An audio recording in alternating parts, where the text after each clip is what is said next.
Hello and a very warm welcome to Season 2, Episode 8 of Caribbean Football Weekly. I'm Nathan Carr and I'm in the hot seat today with Simon Preston, actually at the Jamaica against Suriname game, the Caribbean Cup qualifier. So he's not around today, unfortunately, Simon. That's a game that we're going to be covering a little later on in the show. I'm delighted to welcome back Santokie Nagulendran, the usual co-presenter, who is back, I believe, from his travels in Mexico. How are things going, mate? Yeah, back in good old England where it's beautiful weather. Back from Mexico. Have certainly missed discussing Caribbean football with you and Simon. So looking forward to talking about the recent events in the region of the CFU. Absolutely, it's great to have you back, and we've got a really big show on today for the listeners. We're going to be having on a special guest, Ignacio Rodriguez, the General Secretary of the Puerto Rican FA. He's going to come on in a short while. And he's going to be talking to us about Puerto Rican football and the rise of the senior men's national team. So hopefully he's going to provide a little bit of insight for us. But first of all, we're going to follow the usual agenda and kick off with a bit of news. There's been some bits and bobs going on, particularly on the national team front. So Santokie's going to start us off with some news. Yes, so this week we had rescheduled Caribbean Cup qualifiers. That's obviously due to Hurricane Matthew, which affected Haiti last month. So on Wednesday evening, we had Haiti versus French Guiana in a group qualifier. And in what can only be described as a monumental result, French Guiana won 5-2. This after being 2-1 down at half-time. They staged a remarkable comeback, won 5-2, and have therefore qualified for not only the Caribbean Cup finals next June, but also their first ever appearance, their debut appearance in the 2017 CONCACAF Gold Cup, which is an amazing achievement for the non-FIFA member French Guiana. Nathan, did you see this happening at all? Well, if listeners have gone back through some of the previous episodes, myself and I think you, Santokie, we predicted French Guiana not to win this group, so I was a little bit surprised that they ultimately got maximum points. I mean, they've just been a growing force over the last few years. Just making steady progress. We're so close to qualifying for the Gold Cup in 2015, so I think it's thoroughly deserved their place at the Gold Cup next year. They actually complete the set now for the French overseas departments because Guadeloupe have played in the Gold Cup, Martinique will be there, and then French Guiana are going to be there as well. And I think it will be terrific to see them against some of the bigger boys within CONCACAF. In terms of the game itself, though, I mean, what a fantastic spectacle! Haiti 2-0 up inside half an hour, and it looked as if Haiti were going to go on to win that, particularly in front of their home fans in Port-au-Prince, but. A life lesson really: never ever rule out French Guiana because their team spirit is so powerful, and they've got a good squad, and they just never ever back down. So 2-1 at half time. Sloan Privat, a player that we talked about last week, who's a bit of a goal machine for French Guiana, he scored a hat trick, and it really what swung the game and ultimately won it for French Guiana were those 3 goals. In 9 minutes, 2 from Privat and 1 from Rudy Evans, who himself has been prolific throughout qualifying, and then Ludovic Bale scoring in the stoppage time. That wrapped up the 5-2 win, and a really fantastic achievement for French Guiana, who I think really, shouldn't be too far away, from gaining FIFA membership. I think in the future, if things change with the French Football Federation, and things can be worked out with FIFA, then they've definitely demonstrated, their capabilities, certainly within CONCACAF, Santokie. Yeah, I mean, all the more remarkable considering Port-au-Prince in Haiti is the stadium's kind of a fortress within the CFU region, a very hostile environment for away teams to go to. So for French Guiana to go there, fall behind, and then come back in such remarkable fashion, you've got to wonder what their team talk was at half time. Inspirational stuff. Absolutely, yeah. And I think it makes for really interesting few games now because we're in a situation where 2 powerhouses of the region, Haiti and Trinidad and Tobago, they have not won their Caribbean Cup qualifying groups. I mean, who would have predicted that? Trinidad and Tobago are going to have to go to the playoffs, and Haiti have got a very very important match away to St Kitts and Nevis tonight. and they've got to win to be in with a chance of going through to the playoffs. And even then, there's no Yeah, guarantee. So I suppose that's indicative, isn't it, of the competition now within the region? yeah, unbelievable, and it just goes to show you what an unpredictable competition the Caribbean Cup has proven to be in recent years. So with teams getting stronger and stronger, and you're finding the powerhouses in the region, Cuba, Haiti, Trinidad, are struggling to keep up when facing their regional compatriots. I mean, Cuba couldn't even get past the first round, could they? But two important games on tonight then. As we said before, Jamaica are hosting Suriname in Group A. That's a winner takes all. Remember, there are no draws in Caribbean Cup qualifying. There are no draws, so there has to be a winner. So that's going to be, I'm sure, a fascinating battle at Independence Park. And then, as I say, St Kitts and Nevis host Haiti, which should be a feisty one. Haiti have got to win. St Kitts and Nevis have got to win to be in with a chance of getting to the playoffs. In other news, Trinidad and Tobago, they fell to a 2-0 defeat to Costa Rica in their first hexagonal match of the campaign on Friday night. Goals from Bolaños and Vinigas wrapped up the win for Costa Rica. The other results in the hex on Friday were Honduras 0, Panama 1. So a really good win for Panama on the road. And then in the crunch derby, USA against Mexico, intensified by the news that Donald Trump became US president in the week. Mexico actually nicked that. They nicked that 2-1. Rafa Marquez, who is just ancient. I can't believe Rafa Marquez is still playing football. I believe Rafael Marquez made his footballing debut before American forward Christian Pulisic was actually born. Jeez. So Pulisic was born in late 1997 and Marquez made his debut earlier that year. It's amazing. It's amazing. It just speaks volumes about how he's kept going throughout the years. Yeah. He scored with about a minute to go, so obviously Mexican fans very, very happy. And then Trinidad and Tobago, they're next in action on Tuesday night. They travel to Honduras, who, as I say, lost to Panama on Friday. So, they've got to get some points at least on the board. A draw would represent a good result, I think, for Trinidad and Tobago, and maybe even a win if they can. I didn't think, actually, that... I don't know if you saw the game, Santokie. I watched the 90 minutes. I didn't think that Trinidad and Tobago were too bad. Particularly in the first half, it was very cagey. Neither team really wanted to attack or take a risk. But I think the key thing really that stood out to me was that Costa Rica knew how to play the game. The game management was a hell of a lot better. And ultimately, I think that's why they are, I wouldn't say perennial World Cup qualifiers, but because, they've gone to the World Cup a lot more times because they just kind of had that know-how and that nous, particularly towards the last 20 minutes. They put everyone behind the ball. They made it really hard for Trinidad, and ultimately, they got the clean sheet and the 2 goals. Yeah, I agree with you there. I think their experience kind of showed they had a strategy, a game plan, which they stuck to very rigidly, and Trinidad and Tobago ultimately had a few lapses, which cost them. I think what also hurt Trinidad was the absence of Kevin Molino, so Molino was obviously banned for 2 games before the match for previous indiscipline, and the hopeful replacement, John Bostock, who they'd hoped to replace in that playmaker role, he'd pulled out of the camp. So I felt they were lacking a bit of creativity in the middle, and again, it's just the experience. Kind of Trinidad and Tobago didn't really know how to set up as the game went on, and then you could see their backline was getting a bit tired, and the first goal from Costa Rica was really sloppy defending on the wings, which led to the goal from Costa Rica. Yeah, I mean, I think Daniil Cyrus, the right back, was just up in the clouds, wasn't he, for the Bolaños goal, and it was frustrating because I thought that the TNT had defended quite resolutely, particularly in the first half, and they hadn't really given away many clear-cut chances. But then it's just that incisive run from Gamboa, and then squared it, and Bolaños was just in oceans of space. So that was really frustrating. But there's been some talk as well about the fans.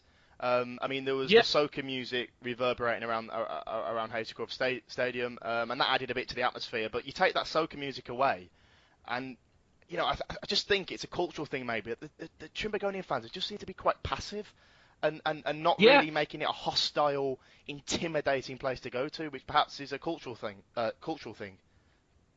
Yeah, I mean, if for listeners who are unaware, if you go to Nathan Carr's Twitter page, you'll be able to see a video of the fan atmosphere before the Trinidad and Tobago game, so 10 minutes before kickoff. Very, very lukewarm, not really as you'd expect a big big atmosphere to have. The crowd is there's music playing, as you say, but there doesn't seem to be that sense of getting behind the team, being a 12th man, which you find in Europe and South America and also Central America. Central American fans, they create a very hostile atmosphere, very loud, banging drums, which really intimidates the away opposition. And I think this is an understated tactic in the Caribbean, where football tends to be, as you say, it could be a cultural thing, where it tends to be a spectator sport, where the fans almost feel like they don't have a role in gathering momentum for the team, and they're kind of watching it as if it was like the cinema or the theatre. And I think hopefully this is something that can change over time, long term, because it will no doubt benefit home teams, especially when Caribbean teams are playing non-Caribbean teams. Yeah, I mean, we'll see it on Tuesday night, I think, won't we? When the Soca Warriors travel to Honduras, you'll see like the atmosphere is going to be hostile. They're going to be it's going to be uncomfortable. The home crowd will get on top of you, and really, I think it's just a test of the character of the players. I mean, Trinidad and Tobago, some of the players would have played in that kind of environment before, but yeah, I mean, it's going to be tough, I think, for them. I mean, what are your thoughts on Tuesday's game away to Honduras? Positive, negative? Well, I think there's a lot of pressure on Trinidad and Tobago. When this group was drawn, I would have said they need to get 6 points against Honduras and 6 points against Panama. Those are where they're going to get the points. Costa Rica, Mexico, and to a lesser extent USA are very strong. So I'd say the game against Honduras on Tuesday is essentially a must-win game, even though they're away. If they lose to Honduras, it's going to be very hard to pick themselves up for the remaining hexagonal games. So I feel already at this point, even though we're only at the second game of the group, I feel it's a must-win game for the Soca Warriors. I like to see, I think, Trinidad really kind of play more on the front foot and get in the face of the opposition, because I felt like they were giving almost too much respect to Costa Rica on Friday. They were sitting back. They were quite content just to soak up pressure. There was no kind of urgency. I didn't feel any urgency. I agree. And there's been a lot of talk on social media about whether Kenwyne Jones will start the game on Tuesday, because he looked very tired and not up to his usual sharpness in the game. And this might be because he's been away from Europe and competitive football. He's been playing in the Pro League, so his match fitness might not be as it was during the peak years and what we expect him. Yeah, no, I felt he was quite isolated on Friday, but we'll see. I mean, it's kind of, I think, symbolic of how tough the hex is that we're already saying, match day 2 and it's already a must win. But obviously we will be talking about how Trinidad and Tobago have done on Tuesday next week's episode. Just in a final bit of news, just to round off, Curacao, who mentioned earlier, have also qualified for their first ever CONCACAF Gold Cup. As preparation for that tournament and indeed the Caribbean Cup semi-finals next summer, they played a friendly against Dutch Eredivisie club Excelsior in Rotterdam on Wednesday, and 2 players made their debuts for Curacao. Bradley Coas, who plays in Eredivisie, apparently he's on the verge of the Orange squad, so the Netherlands squad. So we'll see if he does commit to Curacao in a competitive fixture. Another player, an interesting one, I thought. Kenji Gore, whose father, Dean Gore, used to play professionally in England, and he was the Surinamese head coach, born in Suriname. For not too long, during the World Cup qualifier against Nicaragua, he was the head coach. But Kenji qualifies for Curacao, I think, through his grandparents, and he made his debut and actually provided the assist for the equaliser as Curacao drew 1-1 with Excelsior. So 2 new players featuring there for Curacao. Good. And yeah, very exciting times for Curacao. Hopefully they'll be able to build on their Gold Cup preparations by playing some international teams in the next FIFA international window. But very exciting times for the small island. Yeah, and I think it was good as well. They called it quite a strong squad. They weren't taking it lightly. Yeah. Like the Cuco Martina from Southampton came in, the goalkeeper Eloy Room, which I think is good for the manager Vicentini, because he can ultimately get his best players in.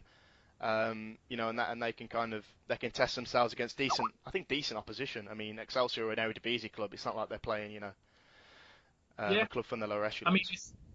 I know it is costly to assemble your best players, particularly when they're spread out across different countries. But it is always best to have your best possible team play together, just because they're the ones who are going to be playing together in a big tournament. So you want them to have as much practice and teamwork together as a preparation.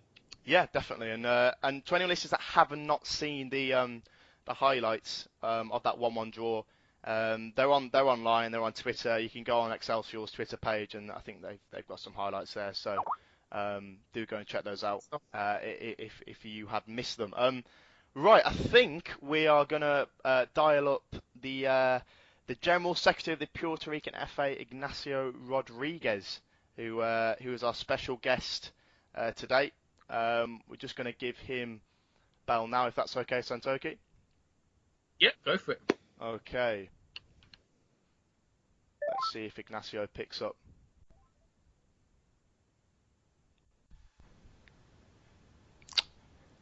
Let's just connect him. Ignacio?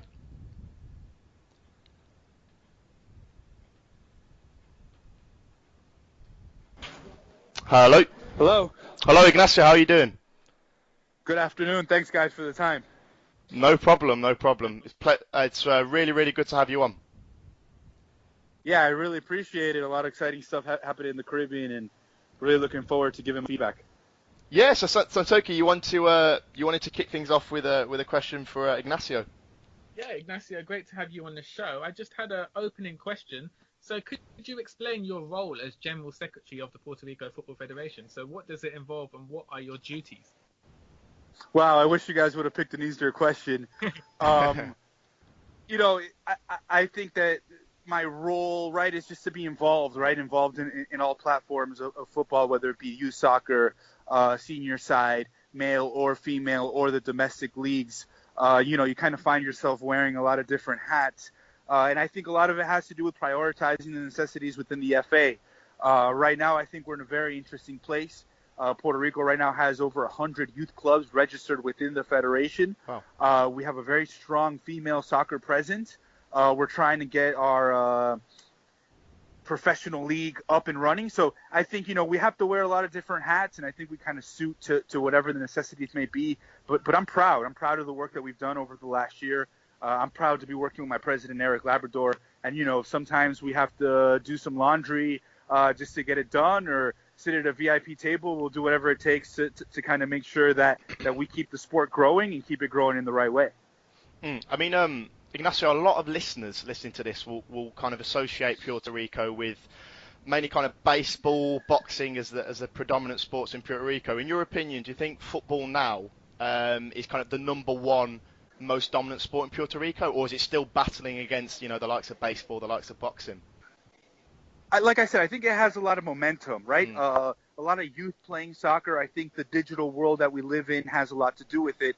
I mean, I see kids on YouTube watching the Ronaldinho highlights and watching Barcelona, Real Madrid, and soccer all over the world. So I think it has a lot of momentum going forward. I mean, does it cement or maybe replace boxing or basketball? I don't think that's the case right now. But every day more and more kids are playing.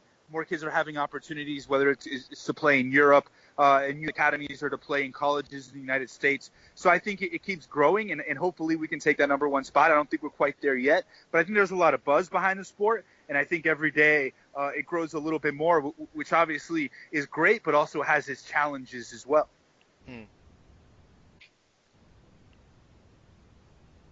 Santokie? Yeah, sorry. Ignacio, I just wanted to ask you. So we've had in the USL League, Puerto Rico FC has become established in the last few months. What positive effects do you think this will have for football on the island? I think it has a lot of positive effect. First of all, I think, you know, going to the stadium is a huge part of footballing culture. Going, participating, cheering on your team, following the team. You know, it has an opportunity to not only help our players develop. Currently, we have 3 players on the national team on their roster, but I think it helps, you know, us develop in what is monetizing soccer, marketing, communications, play-by-play guys, the medical field. I think it gives an opportunity for us not only to grow, like I said, on the field, but off the field. And on the soccer side, I think it gives some of our players an opportunity to play high-level games. The NASL is a very, very tough league. Right now, we're playing our Copa Luis Villarejo, which is the equivalent of our U.S. Open Cup. Puerto Rico FC is very much participating in it. They're doing very well, but I think more than that, the club is looking at local talent that maybe they haven't seen before, playing in these games, traveling the island, seeing a lot of young talent. So I think it's helped, like I said, giving us some awareness that Puerto Rico does have football on the island, helping kids develop like I said, whether it be on the coaching end, whether it be on the administrative end, whether it be on the public relations end, whether it be on the broadcast end. So I think all in all, it's been a fantastic contribution to football on the island. I mean, this might be quite a difficult question to answer now, Ignacio, but how... You guys, I mean, I don't expect anything less from you guys, really. We like to throw you in at the deep end. But how are Puerto Rico FC going to make sure then that they don't they don't kind of follow the same route as the Puerto Rico Islanders? Because yes, the Islanders enjoy success, domestically in the CONCACAF Champions League early on, but ultimately, that they faded out, didn't they? So what kind of measures, I guess, are going to be put in place to ensure that Puerto Rico FC, is sustainable and, it actually establishes itself and doesn't kind of fade out like the Islanders did? So I think the signs that you've seen early going from the commitment to the club within the community has been very, very positive. And I think one of the things that you can take away is look at the ownership group. The team is owned solely by one person, Carmelo Anthony. Carmelo Anthony, I've had the opportunity to talk with him, interact with him a little bit. His devotion, his commitment to community, not only to the club, but to community, you've already seen it. They're already doing clinics in the island. They're already trying to look for big events for next year. They already have their sights seen on CONCACAF Champions League. And I think with an owner like that is his own international brand, who obviously has the resources that they have, you can already kind of see the commitment that they have to the island. And at the end of the day, it is a business, right? Owning a private club is a business. Puerto Rico FC has a whole market to themselves. They're doing fantastic with sponsorship, and I think they're doing really, really well with ticketing. It's not easy to educate necessarily sometimes when you come into a new market, the American style, ticket prices, different levels of tickets, different events, different activities that they do. But I think they've really done a good job of really coming into the market, not necessarily imposing themselves, but definitely being a partner in the community. And I think everyone's really well received it. So you partner that with the commitment of the owner, and I think you have a great formula for success.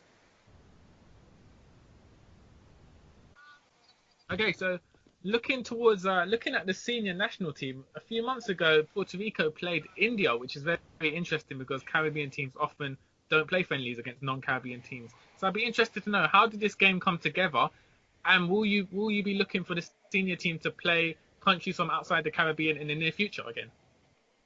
Absolutely. I mean, I had a great conversation with one of my contacts who went and offered that game to me. Originally, I believe it was going to be in California. There was going to be a couple of other Caribbean teams involved. And they said, hey, you guys want to do this in India? Mumbai hasn't hosted an India international friendly in something like 75 years, and we'd love to come and receive you guys. And obviously, anytime that we can kind of get the senior team together, open a new market, make our brand stronger, and give the players an opportunity to maybe get professional contracts in other markets that are a little bit unconventional, right? One of the things that we spoke about before we went on that trip is the Indian Super League has quickly become a league to be reckoned with. I mean, they have Roberto Carlos as a coach. They have Diego Forlan as a player. So that's something that maybe would interest some of our players. So, there was really no cons in kind of going on that adventure. Yeah, it's a little bit unconventional. Yeah, it's a little bit different. But I think it was a fantastic experience for our younger players. Our veterans really enjoyed it. And I really have to tip my cap to the Indian FA. They were first-class hosts. The television production was excellent. The way they treated us was beyond excellent. And it was just an overall fantastic experience. And tell us a little bit about the Caribbean Cup and Puerto Rico's involvement in that, because obviously you started the campaign way back in March. Got through that group with Guyana and Anguilla. Second round got topped the group against Antigua and Barbuda. And who was the other group now? Sorry, Antigua and Barbuda and Grenada. And then ultimately, just fell short, didn't you, in the final round? I mean, first I'm going to speak as Ignacio Rodriguez, the competitor, right? Obviously, that loss still hurts. We were up for 60 minutes. I believe the team was playing the best that I've ever seen in my time in Puerto Rico. We were able to incorporate some players that really made a difference. Jason Hernandez in the back line, Mike Ramos, Manuel Sanchez, Jeremy Hall, plus the local element, Pito Ramos doing a fantastic job in the NASL, Jackie Marrero nominated for NASL Young Player of the Year.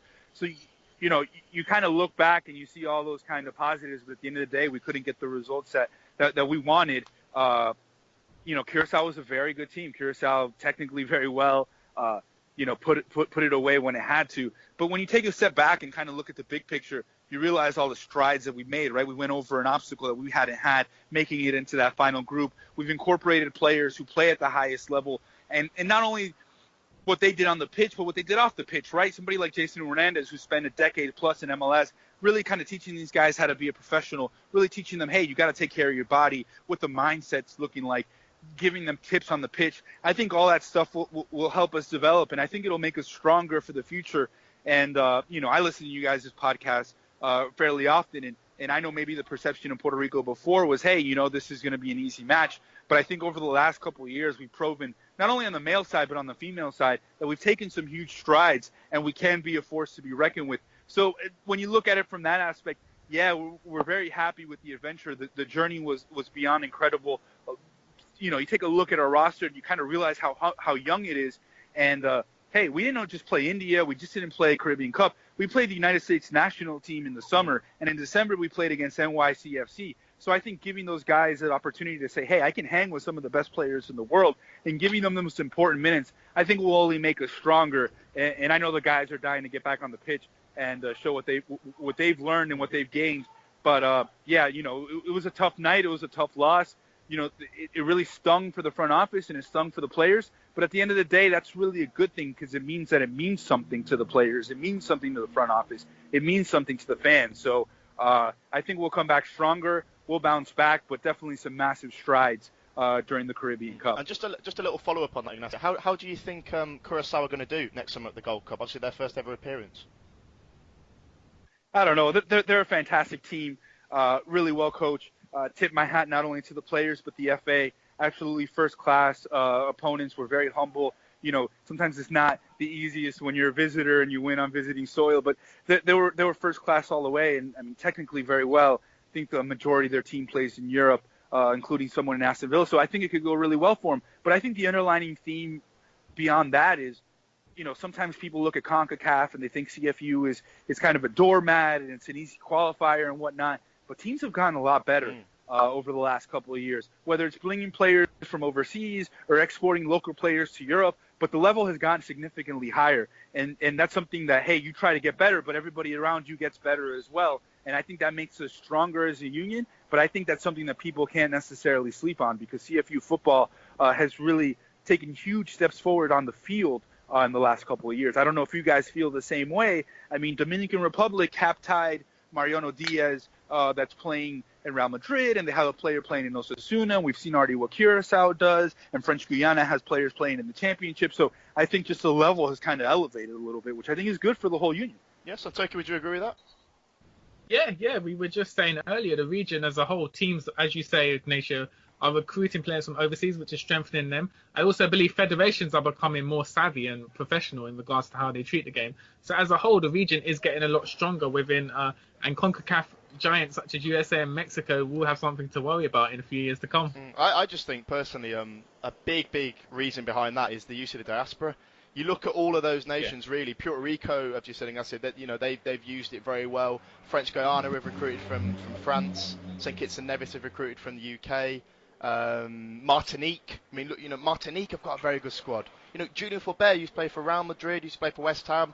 He's suiting up for Martinique. So, I really think you can't underestimate the influence that the players from the diaspora have, and we've seen that with Puerto Rico. We've talked about it on Caribbean Football Weekly before. The American-based pros like Hernandez, like Sanchez, like Jeremy Hall that have come in and done a fantastic job. No, and I think really, like, if you really take a look at it historically, right? Clubs or countries, like you said, have become more savvy because back in the day, Clarence Seedorf and Patrick Kluivert and all those guys who kind of come from the Caribbean, even Raheem Sterling, they were eligible at one point to be footballers within the Caribbean, and maybe we weren't savvy or maybe it wasn't the right time or whatever. But I think now people are more open to the ideas of participating in these big games. For my guys, they wanted to go to Gold Cup. That was a goal for them. Even though they were American, they felt that national pride for Puerto Rico, and I think that's become more of a global phenomenon. And like we've all kind of agreed, it's something that's made the footballing aspect of it a lot stronger than I've seen before. So, Toki, have you got any more questions? Yeah, just the final question. So with no senior competitive games for Puerto Rico in 2017, has the Puerto Rico Football Federation got any plans or targets for 2017 to build on the great year that they've had so far? Well, before that, I mean, in going into 2017, I think one of our strengths that sometimes we don't necessarily talk about, but when it comes down to the pitch, people notice it is our female program. We had our senior side go to CONCACAF qualifiers this year in February. I mean, we got a really tough group in USA, Mexico, and Costa Rica, and obviously we didn't get through, but those are some important minutes for our gals who, once again, we have a very young team. So we do plan on putting a lot of resources behind women's under 20, under 17 senior side for next year. And then, we do have some plans for the senior men's national team, but how do you handle it, right? We got to make sure that we keep the guys involved, those guys that have been a part of it before. We need to make sure that we have youth coming up that gets important minutes in big friendlies. So it's how you handle it. So that's something that we're discussing internally, but I'm really excited for what we can do on the girls' side. We had a fantastic campaign in 2015, and I'm really hoping that we can build upon that, because that's something that, hey, the Federation has thrown some resources behind that part of soccer, but really I got to give a lot of credit to all the organizers, all the clubs, all the coaches here in Puerto Rico. We have about five clubs that are just girls only. And lately we've seen a lot of exodus of girls going to play over in colleges in the United States. We have a girl playing first division in New Mexico. We have a girl who just signed the other day to play, I believe, in Indiana. We do have girls who are playing semi-professional right now. So I'm really excited for what female soccer could be, especially in this 2017 campaign. And final question for me, Ignacio. The World Cup. So what is the most likely kind of next World Cup finals, you think, for Puerto Rico to realistically target their first ever qualification? How realistic is that looking into the long term, do you think?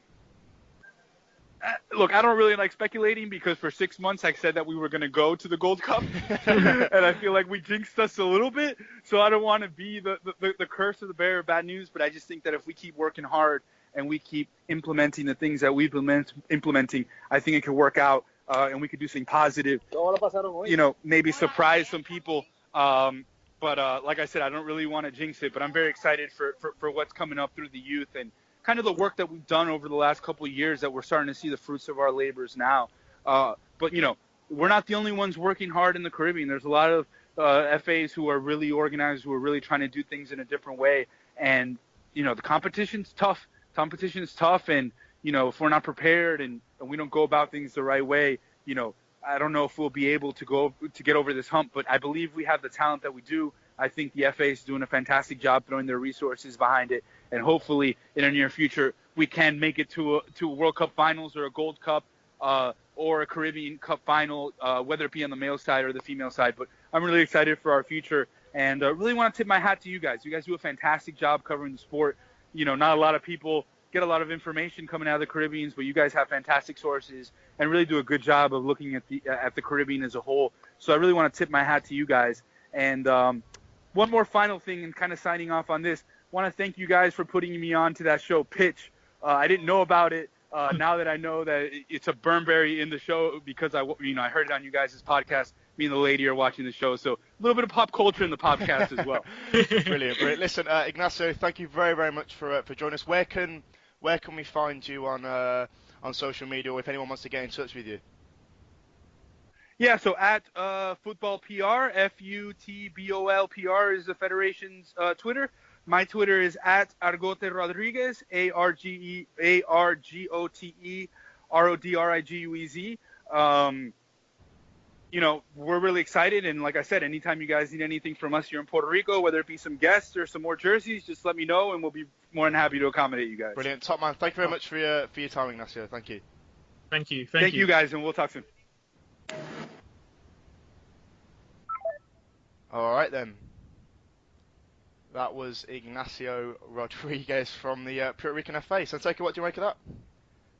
Yeah, very insightful information he gave us, particularly in terms of arranging the India match. I found was quite interesting, and yeah, very positive. Glad to see he's very positive about development going forward, not only in the men's game but the women's game, and Yeah. be very excited to see their development in 2017. Yeah, I mean, I thought it was interesting as well what he was saying about kind of looking the bigger picture at the international level for the Caribbean, and the fact that a lot more national teams are getting better. Using Curacao as an example, I thought that was quite interesting. The fact the competition has really improved over the last few years. Yeah, and it's what we've alluded to Yeah. in previous shows. I think the region as a whole is that seems to be a theme going on. They are getting stronger. As Ignacio said, we're no longer doormats in the region. They're kind of stepping up, and it won't be long before one day you might find a surprise result against a bigger team such as Mexico, USA.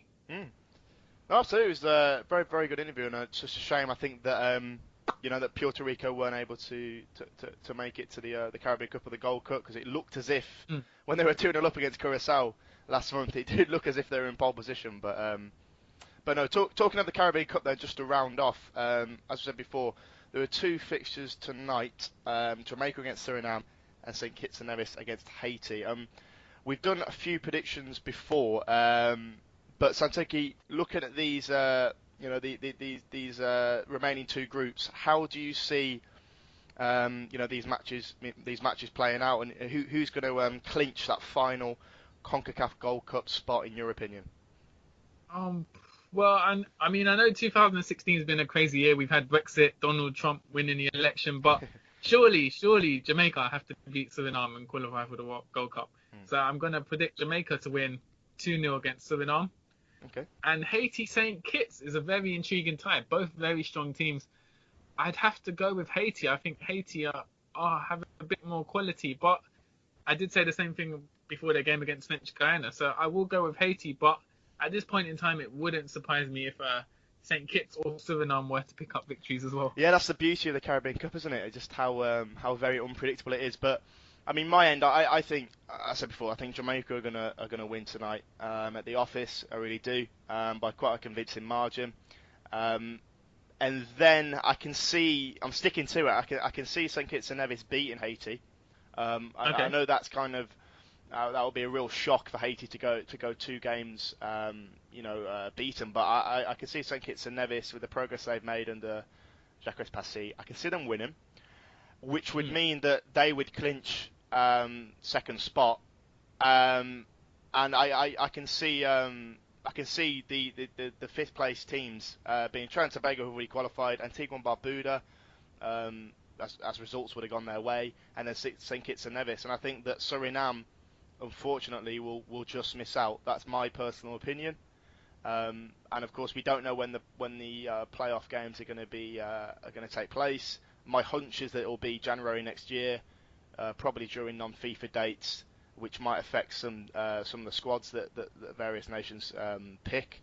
But I think the 3 that are going to go through to the playoffs will be St. Kitts and Nevis, Antigua and Barbuda, and Trinidad and Tobago, who have already qualified. And then Jamaica will take that final spot. But I mean, who would have predicted, if that does happen, that the 4 Caribbean representatives, there could be a 5th, would be, Curacao, Martinique, French Guiana, and let's see, of course, but let's say if our predictions come true, Jamaica. I mean, that is just that is quite remarkable, isn't it? Yeah, unbelievable. And our absent co-host Simon Preston, who's excellent with statistics, did point out that if Jamaica were to lose today, which I'm sure he's hoping won't happen, but if they were to lose against Suriname, it'll be the first time since 1981 that the Caribbean Cup will be contested between non-English speaking islands, or countries in the case of French Guiana. Amazing. Imagine if Suriname do win and they pull off an away win, then that'll be 2 Dutch-speaking islands at the Gold Cup and 2 French-speaking as well. So we'd also get to see the El Clasico Guyana and US soil. we would. What a game that would be. But no, I think tonight's game is going to be really, really interesting. Haiti can have a point to prove, aren't they, having lost. But then St. Kitts and Nevis, we talked about their rise, and they've got a new player as well come in. Used to play for Wales, I think under 17, under 19, and under 23 or under 20 level. Theo Wharton. plays for Okay. Cardiff City. And I've asked Michael Johnson, who's played for the Reggae Boyz and now an assistant coach at Cardiff City, about him. What kind of player is he? He's spoken positively about Theo Wharton, said that he's more of a creative midfielder, and he thinks he'll do well. Quite a young player, but qualifies through his family heritage. So whether he'll start tonight, I'm not too sure. But it goes back to what Ignacio was saying earlier. That St Kitts now, they can field a very competitive starting 11 against one of the better teams in the region in Haiti. They can field a very competitive 11. Players like Romain Sawyers, who's in good form for Brentford.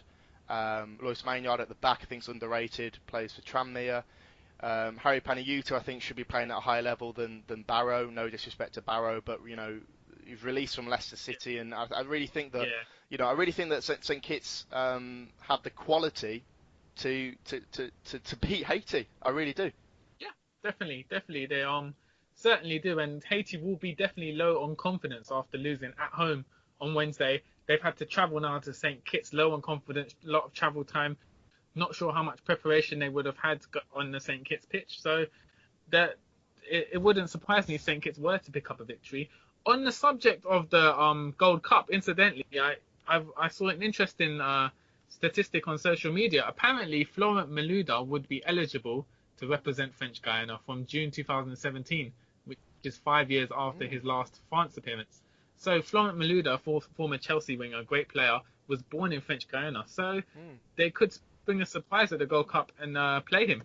That would be a terrific coup, wouldn't it? I mean, I think wasn't that the same case with Julien Faubert, who played for? Yeah. Because I know he played for France, didn't he? Yeah, but I believe it's a 5-year eligibility rule. So and also there has been a document going around on social media which is in French, but it's alluding to Guadeloupe, Martinique, and French Guiana potentially receiving FIFA development money for the first time in their footballing history. So we could see, as you alluded to earlier, we could see them moving one step closer to becoming FIFA members by initially getting FIFA development money and kind of becoming closer to the esteemed club of being a FIFA nation. Yeah, I did see that actually. I mean, I think that's very, very interesting. But I suppose it boils down to whether the French Football Federation, would allow that. What would their position be? Because I think they ultimately have they're going to have a lot of input, aren't they? The French Football Federation. Yeah, I mean it's a tricky one because there are positives and negatives. The negative is obviously French Guiana, I believe, gets $80,000 from a year from the French government to aid development footballing wise. Whereas if they joined FIFA, it would obviously massively increase to $500,000 per year for development. But then on the other hand, if you were to become a FIFA member, I'm not sure if it affects because French Guiana is still a territory of France. I'm not sure how it would work in that regard, as it's not an independent country. Same, of course, with Martinique and Guadeloupe. They're all three of them, aren't they, French overseas departments? So, again, it throws up the whole, because at that moment, if a player that is born in, say, Guadeloupe and were to play for Guadeloupe, they can still play for France if they're called up, because of course Guadeloupe are non-FIFA. So a player like Thomas Lemar, very highly rated from Monaco, Guadeloupe born, he can play for Guadeloupe, but he can still play for France if he's called up. So you have that problem, no? That kind of situation where the non-FIFA status kind of comes back to haunt them in a way. Yeah, and then I mean it is a bit of a tragedy when you think you've got French Guiana qualifying for the Gold Cup, but they've not actually had a chance to make the big stage and qualify for the World Cup. So it does feel like they are being denied an opportunity despite their obvious quality. I think they get quite a lot of, all three get quite a lot of financial help from the French Football Federation. That's what I read online. But just imagine, I mean, you said there, like, what they're doing without FIFA money and without FIFA support already, they're developing all the time. What they could do with goal projects and extra facilities and financial assistance programs and all these kind of things that FIFA, FIFA do. Just imagine if channeled correctly, just kind of the development that could happen would be quite unbelievable.